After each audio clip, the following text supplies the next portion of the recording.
The idea of a treasure hunt can be intoxicating. Forrest Fenn spent his entire career hunting down art treasures, and he made millions as an art dealer in Santa Fe. And he thought his treasure hunting days were over after a diagnosis of cancer. So he hid a chest full of gold coins and jewels for other thrill seekers to look for and find. If this is sounding familiar, well, Forrest Fenn spoke to my beloved predecessor, Jim Mora, on this show in 2013. I've had so much fun collecting these things over the last 70 years, and that if I've got to go, I'm just going to take some of it with me. And why not let other people have the same thrill of the chase that I've had all of these years? Well, it took more than a decade for someone to find it, and 5 people died trying. Reporter and author Daniel Barbarisi joined the hunt and lived to tell the tale. His book is called Chasing the Thrill, Obsession, Death and Glory in America's Most Extraordinary Treasure Hunt. And Daniel Barbarisi joins me now. Hi there. Hey, Jesse, how you doing? I'm happy to be here. Yeah, nice to chat to you. Who was Forrest Fenn? That's a complicated question. He was a fighter pilot turned art dealer turned man who hid a treasure in his later years, but it's, of course, much more complicated than that. He was the man who was at the head of this decade-long enterprise where, tens of thousands at least of people went seeking this fortune that he hid out in the Rocky Mountains in the United States. And so he became, something of a leader of this group of people who idolized him and sought his treasure. But he also, was in some ways the man who was pulling the strings over this entire operation. And someone who I think started something that was fascinating, and he didn't think it was going to potentially grow that big, and then something that, grew beyond what he ever expected it to, and at the same time grew beyond his control. And as you noted, that ended some people's lives, unfortunately. And became something of a phenomenon that I think no one really ever expected it to be. But, in the end, he's a complicated guy, an interesting one, and certainly, a person who is very hard to type on any level. Is it fair to say that adventure was in his blood? I think that's very true. Yeah, I think, he as a young man, he was very, willing to go anywhere and do anything. He really loved history. He loved to explore. He loved to feel a connection to the past. And then, when he was in the military and he was serving in Europe, he would take his fighter jets out over the ruins in North Africa and go and seek, old Roman artifacts and things like that at old sites. And he would do the same in the Southwest United States.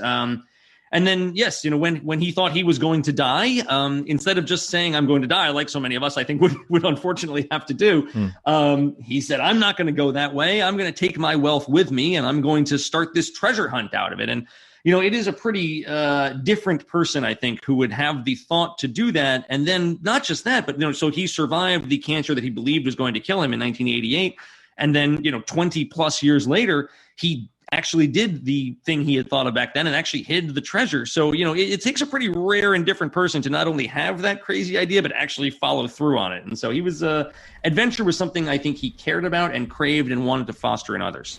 To find the treasure, you had to decode the poem. Not to be unkind, but it's not Shakespeare, the poem, is it? But it took some working out.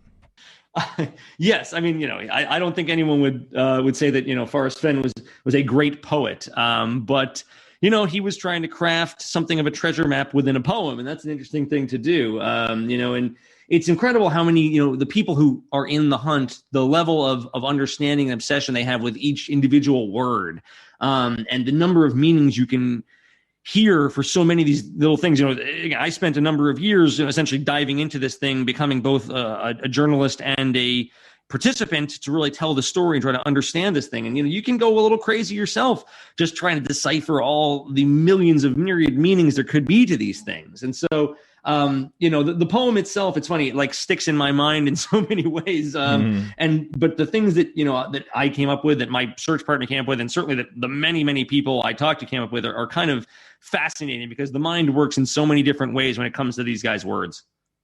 And by the way, he didn't die of cancer, so he got to enjoy watching people take part in the treasure hunt. He enjoyed the coverage of it, played up the eccentric millionaire card. What, by the way, was in the treasure chest, which I think was worth about $25,000, right? Oh, it was worth a lot more than that. It was worth $1 million at least. Sorry, the chest itself was worth $25,000. Oh yes, I'm sorry. Yes. The chest itself was about 25. Yeah, when he bought it. Yes, sorry about that.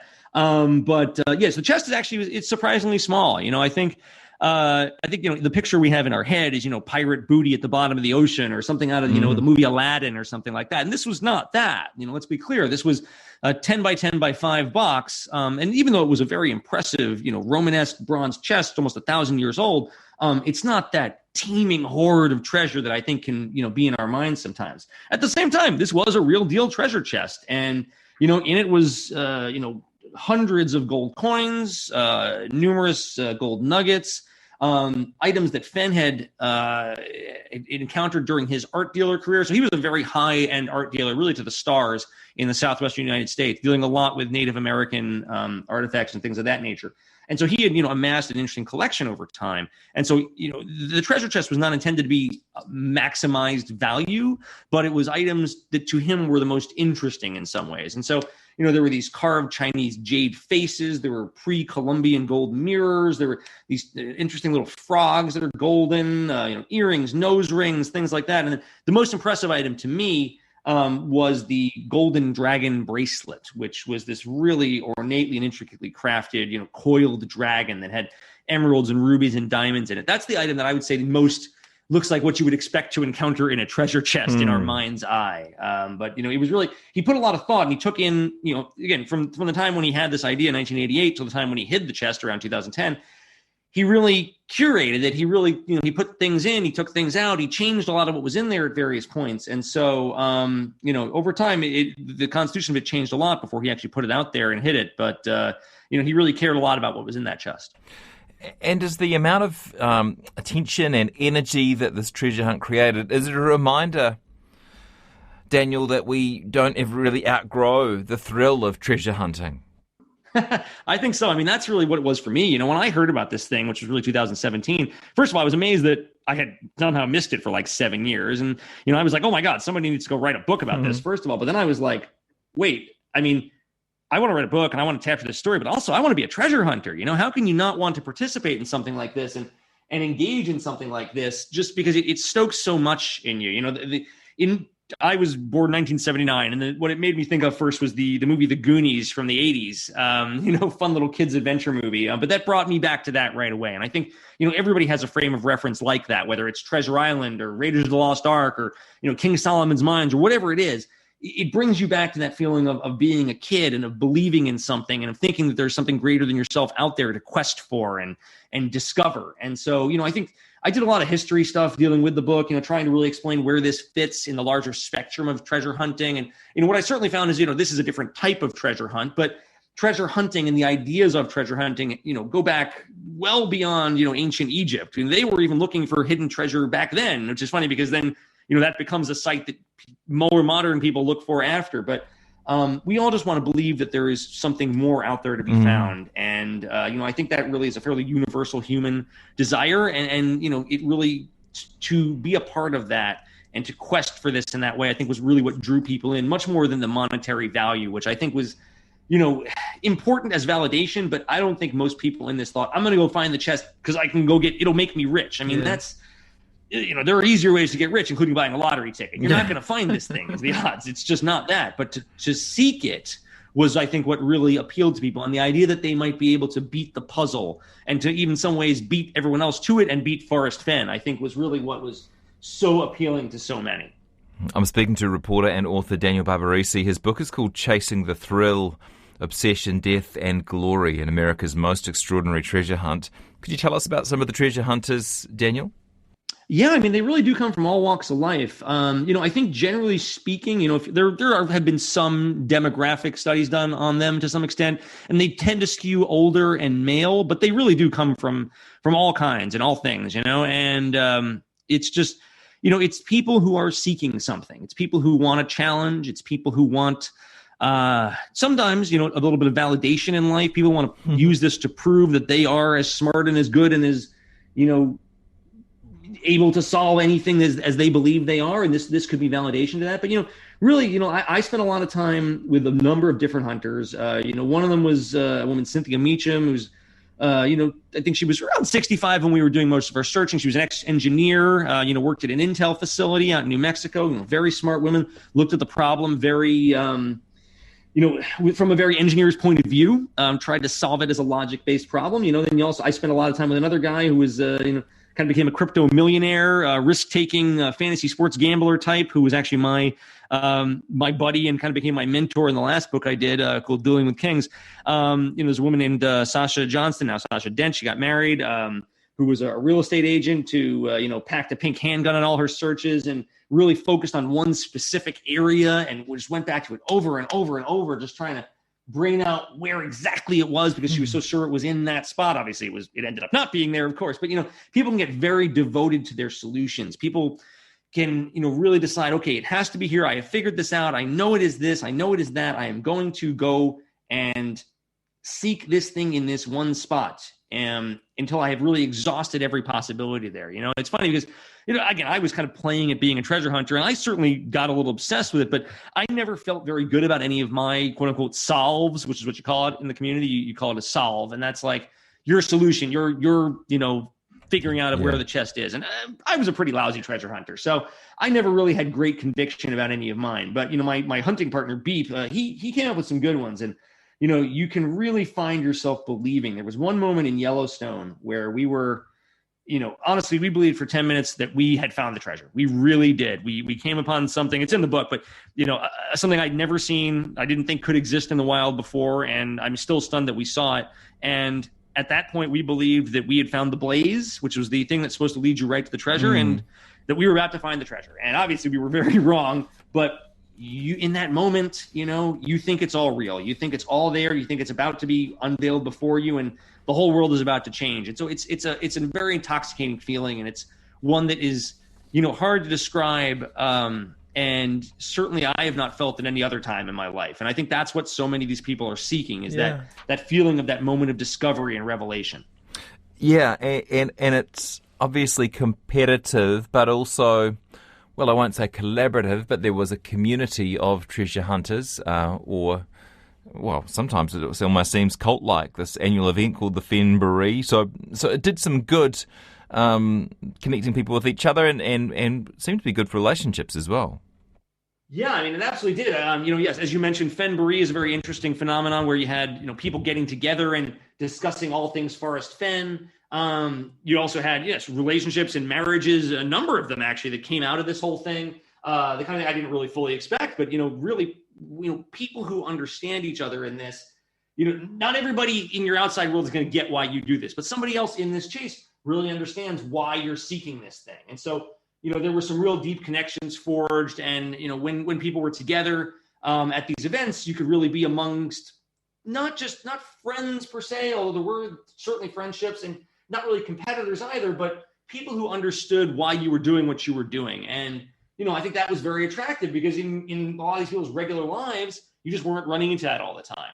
So, there was a real community there. It was sometimes a very chaotic community for sure. And there's a lot of factions and a lot of, intrigue and drama at various points, but it was very much a community and one that is, insular and exists to this day, even though, the treasure is not out there anymore. As we've noted, it became a deadly obsession for some. How did people die in pursuit of the treasure? Well, unfortunately, in various ways, by falling and by drowning and by, being too exposed to the elements. But, I think what the unifying factor in all the deaths was that people unfortunately go a little too far in pursuit of this because you can start to believe that you're so close and you just have to do this one more thing. And so you can, kind of justify risks to yourself and say, I'm going to do this and it's worth it because of this. And so people go a little too far.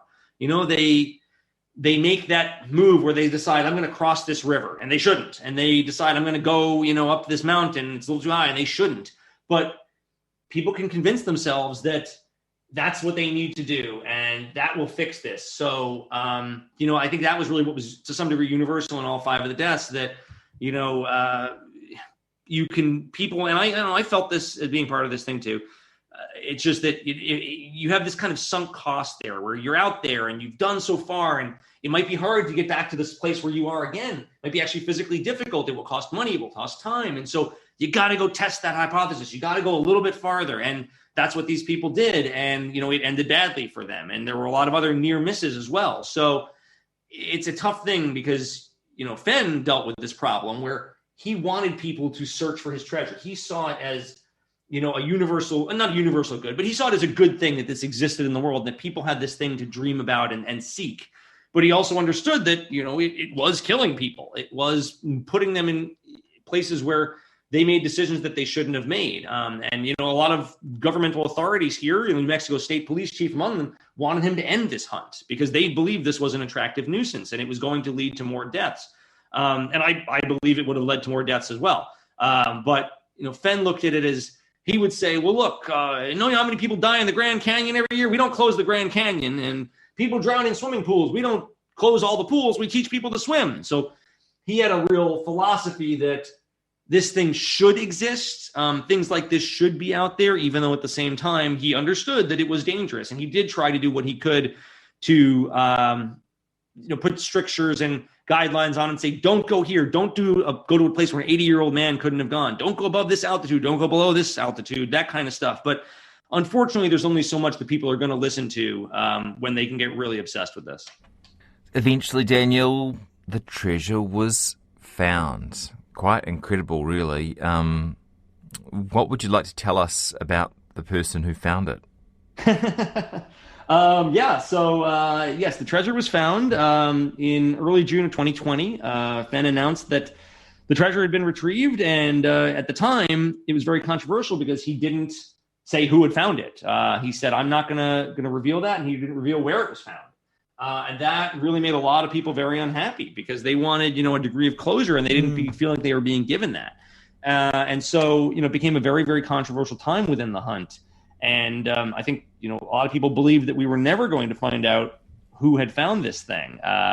In the summer of 2020, Fenn and the finder jointly revealed, with him still anonymous, that it had been found in the state of Wyoming here, which was, good for some, but didn't narrow it down for a lot of other people and wasn't enough closure for a lot of others. And then in September of 2020, Forrest Fenn died.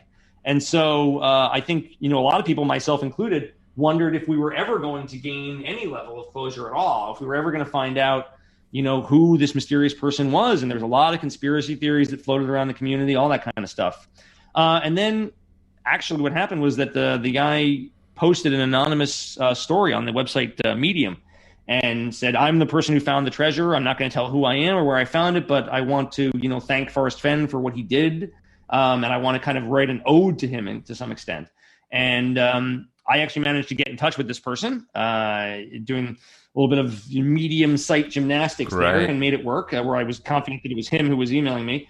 And we began a dialogue, and that took multiple months. But in December of 2020, I was able to write an article in Outside Magazine that revealed to the world that the guy who found the treasure was Jack Stoof, who was at the time, 32-year-old medical student who was raised in Michigan here in the United States. And that, he was the guy. And so that kind of revealed who he was to the world. And, from that point on, Jack has become a part of the community. He was obviously part of it before, but they didn't know who he was. And so many people now want to know one more thing from him, which is, where was the treasure hidden this whole time? And, he has declined to tell anyone that. Wow. He doesn't want to reveal that because he doesn't want the site to become essentially a tourist destination. And that would, be something that I think he thinks would ruin the sanctity of this spot where Forrest Fenn believed his treasure should be hidden, and where Fenn had really wanted to go and die when he had come up with this plan so many years ago. So, Jack has come under a lot of fire for that, but he has stuck to his guns on that. And, it remains controversial. I think, most people understand that Jack was the one that found the treasure at this point, but, there are a lot of people who are still seeking the site and still trying to find, even though the treasure's not there anymore, trying to find out where it was and trying to determine where it was. And so, it's funny, even though the hunt is over, elements of it persist to this day, because there are people who, for whatever reason, don't want it to end and don't believe that it is truly over in some ways because they don't know exactly where the chest was all those years. You point out that he wasn't actually that happy when he found it. It wasn't the moment of glee, exhilaration, triumphant joy. It was something a little different to that. Yeah, the way Jack explained it to me, and he did, a version of this in the Medium article as well, was that he felt a profound sense of relief that, he thought that he believed he knew where it was. He believed that he had identified the location and, he spent literally years combing that area and he just couldn't find the specific spot. And he believes, he was worried that he was going to spend the rest of his life essentially being tortured by this and feeling that he knew where the treasure was roughly, essentially, almost exactly, but that he couldn't come up with it. And that was going to plague him his entire life, he believed. And yet, so then when he actually did, find it, he said that what he felt was relief, and he went back to his car and he cried, not out of joy, but of a sense of like, that this is not going to torture me for the rest of my life. And so, it's funny, I've never found a treasure. So I think, I think a lot of us think that your reaction would be, I'm the greatest, joy, hey, the world is mine. But, according to the one person I know who's found a treasure, that's not actually how it works. Well, do you think you ever got close, Daniel? Oh, absolutely not. No. I don't know where it was, but I know where it wasn't, and that was the places we were looking. So, okay. Even the only time we even looked in Wyoming, we were looking in really, really busy parts of Yellowstone National Park, and based on everything that Jack has said, I don't think it was anywhere near those highly populated spots in the park. Not that we weren't all that far from the famous Old Faithful, Geyser, and a few other things, and. We were in Wyoming, but, there's a lot of Wyoming out there. So I don't think we were ever close in any way, shape, or form. You mentioned the blaze. That was one of the things referred to in the poem, and there was a lot of debate, confusion, conjecture over what that word blaze meant. Have you found out? Not exactly, no. Again, Jack has not told me a lot of the specifics of anything about that because he doesn't want people to go and find the chest. And that was one of the, essentially the conditions of my being able to interview him and being the only one who's really done that to this point, which is great, for my purposes, was great. But, that I wasn't going to try to use what he told me to reverse engineer the solve. Okay. And I understand that, that was, he takes this very seriously. And so, no, I don't know what the blaze was. I know, in some ways it wasn't the cool thing we thought it was when we saw something in West Yellowstone, or in Yellowstone, pardon me. But no, I don't know what the blaze ultimately was. Okay. So, it's still a mystery in my mind. And so then the only other question is, was Forrest Fenn, the hider of the treasure, pleased that it had been found, and do you think he achieved what he set out to achieve with this hunt? I think that is a complex question. I think that Fenn was both happy that the hunt ended in his lifetime and disappointed that it ended in his lifetime. I think he wanted it to outlive him. I think he did want it to be this thing that he kind of left to the world, that it would be, he did not like when I use the word legacy with him, but I think that there is absolutely truth in that this would be kind of his legacy to the world. And then when that was gone, I think that, that was removed. I think that he felt like something was lost there that happened, before the end of his life. At the same time, from everything I have been told, from everything I know, I think he really, truly enjoyed getting to have the experience of meeting with and talking to the man who found his treasure, and the man who understood his poem well enough to understand the journey to where he wanted to die, and who understood him well enough to recognize the steps it took to get there. And I think, to get that and to have that moment, I think was very important to Fenn. And I think he truly enjoyed that and was a really fulfilling moment for him. But at the same time, it also meant the end of his chase. So, I think he had mixed feelings about it. You've done a great job on the book. It's called Chasing the Thrill, Obsession, Death and Glory in America's Most Extraordinary Treasure Hunt. And I've been speaking to author Daniel Barbarisi. Thanks so much, Daniel. Jesse, thank you so much for having me. I really appreciate it.